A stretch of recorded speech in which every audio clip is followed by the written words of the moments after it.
the dark along the ways. This should be scary. I hope it's scary. Not sure what else they're going to do. They're going to walk through the ways, and maybe get to Faldara, and then we'll see what happens. Not sure what else is going to happen. I don't know. Let's open my advent calendar. Sure. It is the 17th.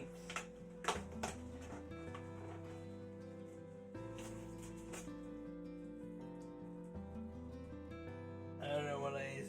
I think that's a white one, a blue one, a white one, whatever. I really want to stop opening these in this light. I can't see anything. What's going on with it? The ways. They're supposed to be this very dangerous way of getting around the continent. If they weren't, then everybody would be using them. It did not feel the isolation and danger that I did in the books. It was there, and for the short amount of time the characters spent in the ways, it definitely seemed dangerous, but we probably should have spent the entire episode inside them. I understand that it may have required an extra episode to do this, and that may not have been feasible, so I will forgive them that. You are badass. She wasn't veiled during that entire sequence. I do like the opening to this episode though. We saw a dead Aiel back in episode 3, but here we see them not only prove how good they are at fighting, but also that they can do it while in freaking labour. Of course, in the books we know that an Aiel warrior gave birth on Dragonmount, but it was great to see here and really shows how badass the Aiel truly are. The choreography to this fight scene was excellent. With most fight scenes where many are fighting a single person, they often wait their turn to take a strike, but we don't see that here. Plus, the Aiel Maiden is constantly showing us that she is in pain, only taking a few brief moments to master it so she can attack before giving in to it again. So, despite this title being called The Dark Along the Ways, the majority of this episode was set at Faldara, and this is where the episode shines. As you know. We get introduced to one of my favourite characters in this episode, and we also get a long delayed confrontation between the four remaining characters now that they have had a few more experiences since they were last all in the same place. There is at least one instance where Lan appears to become more emotional than his book counterpart, and this seems to be a recurring theme in the series. I'm not opposed to his characterization here, as Book Lan isn't always the most engaging character to follow. However, this episode contains stuff that really needs to be talked about, so we need to enter spoiler territory. You have been warned. I believe my fears from last episode have disappeared. While I don't believe it is actually confirmed in the story, it certainly looks like they are staying true to the books in making Rand the sole dragon reborn.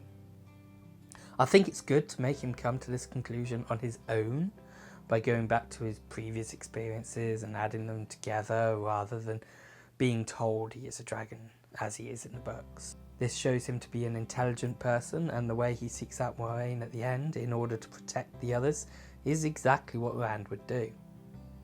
However, this does mean that we get some scenes that weren't shown earlier in the series, such as Tam's fever-ridden conversations about finding Rand on the slopes of Dragonmount. Of course, in the books we read about this when it happens, and coupled with the majority of the book being from Rand's perspective, it was obvious who the dragon would be. I understand why the showrunners kept it out, because it would undoubtedly give away the mystery they were trying to achieve. By including some of these scenes here, however, it seems an afterthought. They could have had Rand mention this before to the other characters, but be too afraid to tell them what Tam had said. This would have foreshadowed this reveal rather than having it come almost out of nowhere. Hey. And Min appears in this episode. Finally. I do understand why she was in this episode, though. Her introduction is pretty much as it is in books, just instead of Baelon, we first meet her in Valdara. She definitely looks the part, though. Min's character is a little more playful in books. It was also a great choice to get her to confirm Rand's suspicions that he was the dragon. There's also this rivalry between Perrin and Rand that I think may work in their favour later on in the series, though this particular argument was nowhere to be seen in the books. Perrin never felt anything for Egwene, and because Rand and Egwene weren't really together in the books anyway, it was never an issue. Egwene and Mat haven't really had any scenes together, so we can't really assess whether Rand is correct in what he says about her. However, this is definitely the way of it in the books. Egwene is probably the last person to see his virtues. Don't even knock. And of course, we finally have Lan and Nynaeve get together. Yay! Their relationship has felt more natural in its build-up than in the books, and I personally really like the way it's been handled. Overall, I did like this episode, even if I didn't feel anything for the ways portion of it, but the finale is next week. So I'll definitely be looking forward to that. And a million doubters all breathed a sigh of relief. They were never going to make Egwene or Dragon Reborn. But the idea that they might make all 5 of them part of it, that's something that could possibly maybe happen. So yes, I was concerned after last week's episode, and I think a lot of people were, but there's no doubt now that they are staying true to the books, which is great. At least on this one aspect.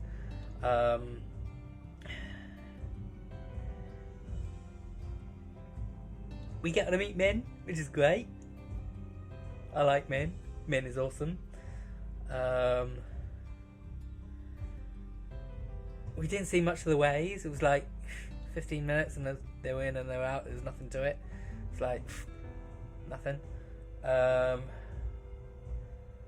I don't know why it's called Dozen Ways or whatever it is. But yeah, I liked it. It was a good episode. Next week is the finale.